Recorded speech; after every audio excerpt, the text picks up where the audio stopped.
जनसंख्या को लेकर देश में बड़ी बहस चल रही है। यूएन की रिपोर्ट में कहा गया कि भारत जल्दी चीन को पीछे छोड़ देगा। मोहन भागवत हैं आरएसएस प्रमुख, उन्होंने कहा है कि जनसंख्या पे सीधे सीधे तो नहीं बोला, लेकिन उन्होंने कहा है कि जानवर और इंसान में फर्क है और जानवर बच्चे ज़्यादा पैदा करते हैं। देखिए, वो इस तरह की बातें अगर करते रहेंगे तो कोई भी उनके खिलाफ जाकर 295A का केस बुक करा देगा। तो उनको, मोहन भागवत को, अपनी बात जो वो करेंगे वो जिम्मेदारी से बात करें। वो इंसान, जो औलाद इंसान को होती है, उसको जानवरों से मिला दे रहे हैं, ये क्या बात है। और दूसरी बात यह है कि मोहन भागवत को ये जानना चाहिए कि भारत में वो जाकर मालूम कराएं कि कितने फर्टिलिटी के क्लिनिक्स खुल चुके हैं, कितने माँ बाप परेशान हैं जिनको औलाद नहीं हो रही है, जिनको बेटा या बेटी नहीं हो रही है। और भारत सरकार को तो एक कानून बनाना पड़ा उसके ऊपर, सरोगेसी के ऊपर। मोहन भागवत साहब ये क्यों नहीं बोलते कि यही मोदी सरकार ने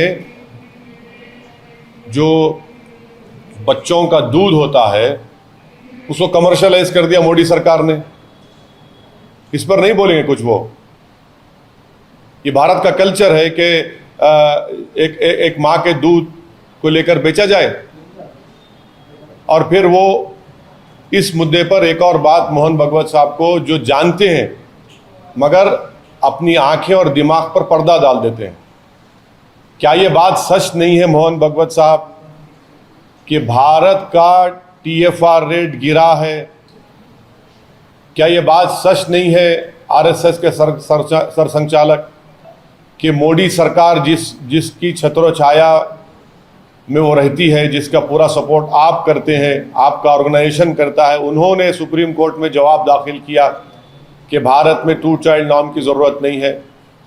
क्या ये बात सच नहीं है कि अप्रैल 2, 2022 को ये जो सरकार के लिए आपने बड़ी मेहनत की सत्ता में लाने के लिए, उसका हेल्थ मिनिस्टर राज्यसभा में खड़े होकर एक प्राइवेट नंबर्स बिल के जवाब में, जो बीजेपी के और एक आरएसएस के एक्स आइडियोलॉग ने बिल लेकर आया था, उसके जवाब में कहा कि भारत में इस तरह के कानून की ज़रूरत नहीं है।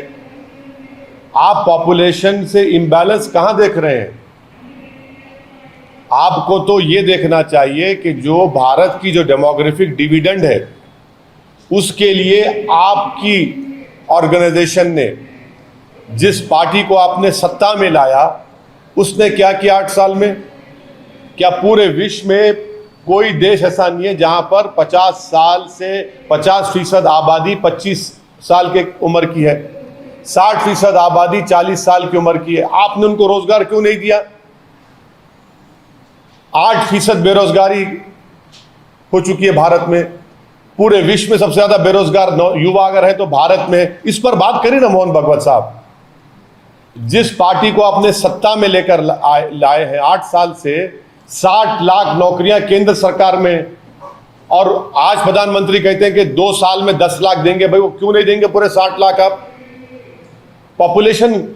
पॉपुलेशन के बारे में बार बार आप बात करके एक समुदाय के खिलाफ नफरत आप पैदा करते हैं। लेकिन सर, आप पॉपुलेशन रेगुलेशन को क्यों अपोज कर रहे हैं? ये तो हम चाइना को भी पीछे छोड़ क्या पॉपुलेशन की वजह से मोदी सरकार चीन जो 1000 स्क्वायर किलोमीटर की भारत की जमीन पर कब्जा करके बैठा है पिछले 2 साल से, पॉपुलेशन की वजह से नहीं हटा पा रही उनको? क्या पॉपुलेशन की वजह से भारत के प्रधानमंत्री चीन का नाम लेने से डरते हैं? आप लोग इस बात को समझिए, जो गलती चीन ने की वो भारत को नहीं करनी चाहिए। आप लोग बार बार चीन क्यों, पॉपुलेशन आगे बढ़ जाएगा तो कभी जाकर हैदराबाद हो, दिल्ली हो, मुंबई हो, पुणे हो, जाकर फर्टिलिटी सेंटर्स में पूछिए उन माँ बाप से, पूछिए कि किस तरह तड़प रहे हैं वो लोग औलाद के लिए। पूछिए कभी जाकर, आप उस पर भी स्टोरी करिए। सर, क्या भारत सरकार अगर 2 बच्चों का कानून लेके आती है तो आप उसको समर्थन? मैं बिल्कुल समर्थन नहीं करूंगा, क्योंकि ये भारत के हित में नहीं होगा। और खुद मोदी सरकार जो ये बात कह चुकी है ना, सुप्रीम कोर्ट में आपने एफिडेविट दिया, पार्लियामेंट में आपके हेल्थ मिनिस्टर ने कह दिया, अब आप हेडलाइन चलाएंगे ओवैसी ने ये कहा है। आपको ये हेडलाइन चलानी चाहिए कि ओवैसी ने वो बात कही है जो मोदी सरकार ने पार्लियामेंट में कही और सुप्रीम कोर्ट में एफिडेविट दाखिल किया था इस बारे में, जो सही था वो एफिडेविट। सर खुद ब खुद भारत का पॉपुलेशन TFR रेट डिक्लाइन हो रहा है। 2030 तक भारत का पॉपुलेशन स्टेबलाइज हो जाएगा, मगर जितनी चीख पुकार, जितनी पेट में और सर में दर्द जो हो रहा है उन लोगों को, अरे जरा तो शर्म रखो। जो डेमोग्राफिक डिविडेंड भारत में है, हमारे भारत की 50% आबादी 25 साल के कम उम्र के युवाओं की है, कुछ तो करो उनके लिए। मोदी सरकार ने क्या किया बताओ? 60% आबादी 40 साल से कम उम्र की, आपने क्या किया 8 साल में बताओ? इस पर डिबेट होनी चाहिए। बेरोजगारी इस मुल्क का सबसे बड़ा बर्निंग मसला है। अब रहा सवाल, मोहन भगवत साहब ने यह भी कह दिया कन्वर्जन। क्या कन्वर्जन से भारत को क्या ताल्लुक? मोहन भगवत साहब बताइए, मोहन भगवत साहब के क्या भारत का कोई रिलीजन है? भारत का कोई रिलीजन नहीं है। भारत सब रिलीजन को मानता ही है, भारत की खूबसूरती है। भारत का कोई रिलीजन है क्या? आप चाहते हैं कि भारत का एक रिलीजन हो जाए, RSS चाहती कि भारत का एक रिलीजन हो, एक कल्चर हो, एक जबान हो। ये नहीं हो सकता। इसलिए नहीं हो सकता क्योंकि भारत एक मल्टी कल्चरल मुल्क रहा है और रहेगा। क्या आप साउथ की तहजीब को नॉर्थ में फोर्सिबली इंप्लीमेंट कर सकते? नहीं कर सकते। क्या आप एक रिलीजन को इंप्लीमेंट कर सकते? नहीं कर सकते। भारत की खूबसूरती है। अरे भाई, आप इतना डर क्यों रहे कन्वर्जन से? मुझे समझ में नहीं आ रहा मोहन भगवत साहब। डरने की बात क्या है? कन्वर्जन तो एक इंसान का चॉइस है ना। चॉइस तो भारत के संविधान में फंडामेंटल राइट है। पुट्टू स्वामी जजमेंट के बाद मोहन भगवत साहब, चॉइस एक फंडामेंटल राइट बन चुका है। कोई मजहब चेंज करेगा, उससे तकलीफ क्या, आपको क्या हो रही है? कोई भगवान को नहीं मानता, नहीं मानता, ठीक है। यही तो खूबसूरती है भारत की। और देखिए मोहन भगवत साहब, एक बात याद रखिए, हिंदुत्व में और भारतीयता में बहुत फर्क है। हिंदुत्व में और भारतीयता एक नहीं है मोहन भगवत साहब। ये दोनों अलग अलग चीजें हैं। सर, क्या आप कहना चाह रहे हैं कि कन्वर्जन सही है? अगर आपका मन लगता है कि मैं कन्वर्ट करना चाह रहा हूं, तो मैं कौन होता हूं रोकने वाला आपको? मैं कौन होता हूं रोकने वाला आपको? कन्वर्जन जबरदस्ती पे होते हैं। अगर देखिए सुप्रीम कोर्ट के जजमेंट्स है, किसी कन्वर्जन छोड़िए, किसी पे भी जबरदस्ती नहीं कर सकते आप। भाई, आप तो नाम पूछकर मारते हैं, वो जबरदस्ती नहीं है। गोश्त रखने के शुबे में आप वीडियो बनाकर मारते हैं, वो क्या है फिर? अगर कोई कन्वर्ट होना चाहता है, जैसा कि एक वो एक्स उत्तर प्रदेश के वक्फ बोर्ड चेयरमैन थे, वो कन्वर्ट हो गए, उस पर मोहन भगवत बोलो,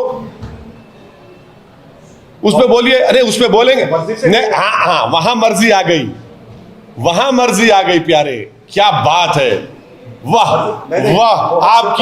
आपकी मोहब्बत सलामत रहे उस आइडियोलॉजी के लिए। जबरदस्ती से होते हैं, उसके लिए वही तो प्रॉब्लम है। मोहन भागवत साहब ने ये भी कहा कि पॉपुलेशन के मुतालिक उन्होंने ये बात बोली कि जनसंख्या पैदा करना सिर्फ जानवरों का काम है। मतलब सुनिए, मोहन भगवत साहब को संविधान पढ़ना चाहिए।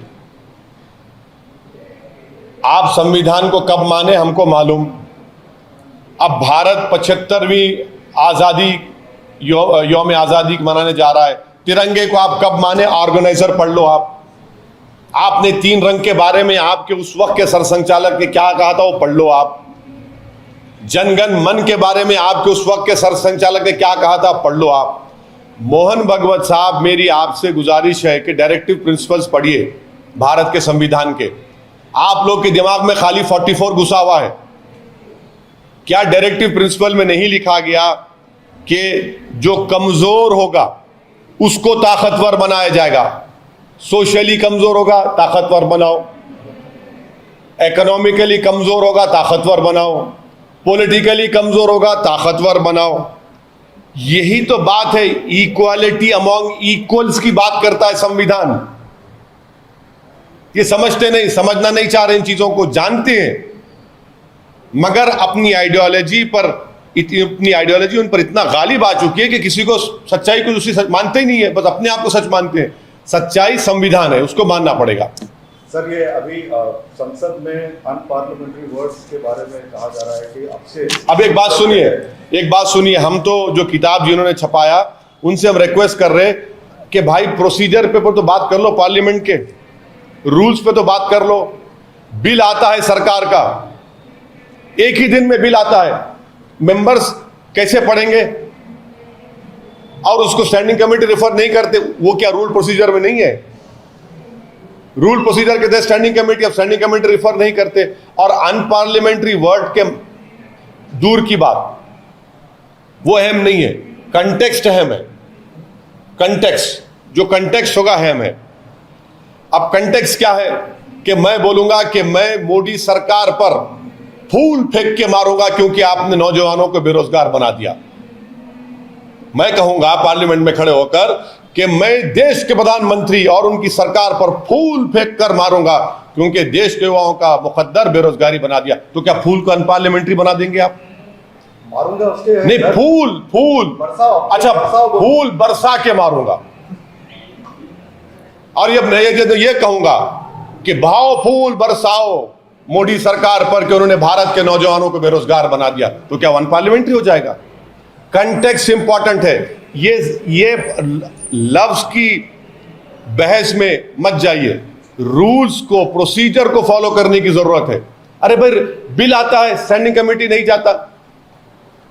स्टैंडिंग कमेटी क्यों नहीं जाता भाई? संविधान में जो कॉन्स्टिट्यूशनल वैल्यूज है उस पर काम करिए। मालूम ही नहीं, कॉन्स्टिट्यूशनल वैल्यूज, कॉन्स्टिट्यूशनल मोरालिटी कुछ ही नहीं, कुछ भी नहीं होता उस पर काम। सर डिसेंसी और डेकोरम भी कोई चीज होती है? हाँ बिल्कुल होनी चाहिए। ये डिसेंसी और डेकोरम है कि आप उसी दिन बिल ला लेते हैं, स्पीकर साहब से रिक्वेस्ट कर लेके मना लेते और उसी वक्त आप पास कर लेते, नाम पढ़ सकते, नाम समझ सकते। भाई देश की जनता को हम जवाब दें, अगर कोई बिल लाते, कानून बनाते तो हमको पढ़ने का मौका मिलना चाहिए, स्टैंडिंग कमेटी को जाना चाहिए। लेकिन सर ये तो कितने नहीं, लैंग्वेज इंपॉर्टेंट नहीं है मैडम, कंटेक्स्ट इंपॉर्टेंट है। कंटेक्स्ट इंपॉर्टेंट है। पार्लियामेंट सेशन तो लैंग्वेज तो आपके हिसाब से पार्लियामेंट में किसी भी तरह से बात कर पार्लियामेंट्री वर्ड्स का यूज नहीं, अनपार्लियामेंट्री, देखिए आज के जमाने में होता क्या है कि कोई अनपार्लियामेंट्री वर्ड बोल दिया और माशाल्लाह से ANI उसको लाइव टेलीकास्ट कर दिया, जैसा कि हमारा करते हैं, रिपब्लिक करती है, ABP करता है, हमारे ZTV प्रसाद साहब करते हैं। आप लोग माशाल्लाह हमारे बहुत करीबी दोस्त हैं। लाइव टेलीकास्ट में चला गया, अब बाद में एक्सपंज। अरे एक्सपंज के माने क्या है? इसीलिए करो, कंटेक्स्ट इंपॉर्टेंट है। अगर मैं कहूंगा कल पार्लियामेंट बहस होगी बेरोजगारी के ऊपर, मैं कहूंगा कि मैं मोदी सरकार पर फूल बरसाकर मारूंगा क्योंकि उन्होंने नौजवानों को बेरोजगार बना दिया, तो क्या फूल को अनपार्लियामेंट्री कर देंगे? समझिए इंपॉर्टेंट क्या है कि रूल्स एंड प्रोसीजर को आप इंप्रूव करिए, कॉन्स्टिट्यूशनल वैल्यूज, कॉन्स्टिट्यूशनल मोरालिटी को करिए। आप बताइए अब पार्लियामेंट कितने दिन बैठ रहा है भाई? मॉनसून सेशन 18 तारीख से 12 अगस्त तक क्या होगा भाई? उसमें क्या बहस कर पाएंगे हम? जब साल शुरू होगा तो आप एक साल का कैलेंडर बना दीजिए कि इतने दिन बजट सेशन, इतने दिन मॉनसून सेशन, इतने दिन विंटर सेशन होगा। कैलेंडर बनाइए ना, आप नहीं बनाते। आप अनपार्लियामेंट्री वर्ड्स की बात कर रहे हैं। क्या ये अनपार्लियामेंट्री नहीं था कि स्पीकर पीछे बैठा है, प्रधानमंत्री सामने बैठा है? अनपार्लियामेंट्री नहीं था ये? किताब लिखने वालों से पूछ रहा हूं, बताओ, मेरे सवाल का जवाब दो जिन्होंने किताब लिखी। आप ज्ञानी हैं, आप सारे देश में ज्ञान बांट रहे हैं, इतनी मोटी किताब छापे आप। नहीं बोल सकते आप क्योंकि आपको अपनी नौकरी का डर है। बोलेंगे प्रधानमंत्री सामने, स्पीकर पीछे, अनपार्लियामेंट्री, तो नौकरी चली जाएगी आपकी। चलिए एक सवाल सर, आप शहर हैदराबाद के सांसद हैं। बीजेपी अभी कार्यकारिणी की बैठक हुई थी, उसमें ये बात खुल के आई थी कि हैदराबाद शहर का नाम भाग्यनगर करेंगे। इस पर आपको क्या कहना है? ऐसा है ना, नौकरी नहीं दे सकते, नाम बदल दो। चीन को भगा नहीं सकते जो 1000 किलोमीटर कब्जा करके बैठा है, नाम बदल दो। हाँ, पेट्रोल डीजल की कीमतें आसमानों को छू रही हैं, नाम बदल दो। 2 करोड़ नौकरियों का वादा किए थे 2014 में, नाम बदल दो। ट्रेड इम्बैलेंस को इंप्रूव करेंगे, नाम बदल दो। डॉलर को 40 रुपए करेंगे, नाम बदल दो। हैदराबाद में सैलाब आया, 1 पैसा मोदी सरकार नहीं दिए, नाम बदल दो। ये सब इनका मामला ये है। नफरत आप तेलंगाना में फैलाएंगे, तेलंगाना की आवाम आपको धुतकार देगी। मोहब्बत को आम करो। आप नफरत फैलाने की कोशिश कर रहे हैं, तेलंगाना की आवाम रिजेक्ट करेगी उसको। और यहां पर तेलंगाना की फीलिंग है, उसको समझो आप। ये दारुसलाम में जॉब मेला लगा है, तो क्या मकसद है? क्या देखिए, जैसा कि मैंने अभी आपसे कहा है कि भारत में, तेलंगाना में बेरोजगारी एक बहुत बड़ा बर्निंग मसला है। और अगर हम युवाओं को सही राह नहीं दिखाएंगे, उनकी उस उम्र के हिस्से में उनको कंस्ट्रक्टिव और तामीराती काम की तरफ उनको लेकर नहीं जाएंगे, तो सोसाइटी में इंस्टेबिलिटी पैदा हो सकती है। और हमारी बदबख्ती है कि केंद्र में एक ऐसी सरकार है जिसने रोजगार पर कोई काम नहीं किया, सिर्फ झूठ बोलते हैं। इसीलिए आज हमने हमारे पार्टी ऑफिस में कई ऐसे हमने फंक्शंस किए करते हैं। अब 1500 वैकेंसियों की ज़रूरत है। बिग बास्केट एक सिप्स कंपनी है, उन्होंने हमसे कांटेक्ट किया था। हमने कहा आइए, हम पूरे हमारे कॉन्स्टिट्यूंसी में ऐलान करवाए, सोशल मीडिया से, इलेक्ट्रॉनिक प्रिंट मीडिया से, हमारे संगठन के लोग भी गए, जमा किए लोगों को। तो मकसद ये है कि इनको नौकरी मिले, और अगर वो 8-9 घंटे काम करेंगे डिलीवरी एग्जीक्यूटिव का, तो कम से कम उनको वो मेहनत के ऊपर उनको 30 से 35 हज़ार मिलेंगे। और हम तो यही पैगाम दे रहे हैं भारत के युवाओं को कि मेहनत करिए, कंस्ट्रक्टिव काम करिए, मोहब्बत को आम करिए, और अपने हिम्मत और हौसले को बुलंद रखिए। क्योंकि ये जो ताकत भारत की आज हमारे पास है, वो ये युवा है। कल का मुस्तकबिल नौजवानों का होने वाला है, कल का मुस्तकबिल मोदी जी का नहीं होने वाला है। भारत का मुस्तकबिल युवा है, तो इसलिए उनको कंस्ट्रक्टिव तामीराती काम की तरफ लगाना, उनको रोजगार देने की कोशिश करना है। और इसी एक छोटी, हम अपनी तरफ से छोटी कोशिश कर रहे हैं। और मैं भारत के, बल्कि मेरे कॉन्स्टिट्यूंसी के नौजवानों से अपील भी किया हूँ कि मेहनत करने से मत कतराइए। छोटा काम हो, बड़ा काम हो, आप मेहनत करो। क्योंकि जब आप मेहनत करेंगे तो हक और हलाल की कमाई कमाएंगे आप। और आज के इस प्रोग्राम में हम देखा है, एक मुस्लिम महिला, ये जो लोग आपके टीवी चैनलों पर बैठकर आपके बड़े बड़े एंकर जो बड़े बातें करते हैं, ये मुस्लिम महिला पे दुश्मन दबा दिया जा रहा है, वो क्या? अरे आके देखो, यहाँ पर एक मुस्लिम महिला हिजाब निकाब पहनकर बोल रही है, मैं 5 साल से काम कर रही हूँ, मोटरसाइकिल पर डिलीवरी एग्जीक्यूटिव हूँ, 30,000 रुपये कमाती हूँ। ये चेहरा आप लोग दिखाना चाहिए मुसलमानों का। एक मुसलमान हस्बैंड एंड वाइफ दोनों डिलीवरी एग्जीक्यूटिव हैं। ये बड़ा, ये चीज को देखिए आप लोग, ये जो ट्रांसफॉर्मेशन, जो डेवलपमेंट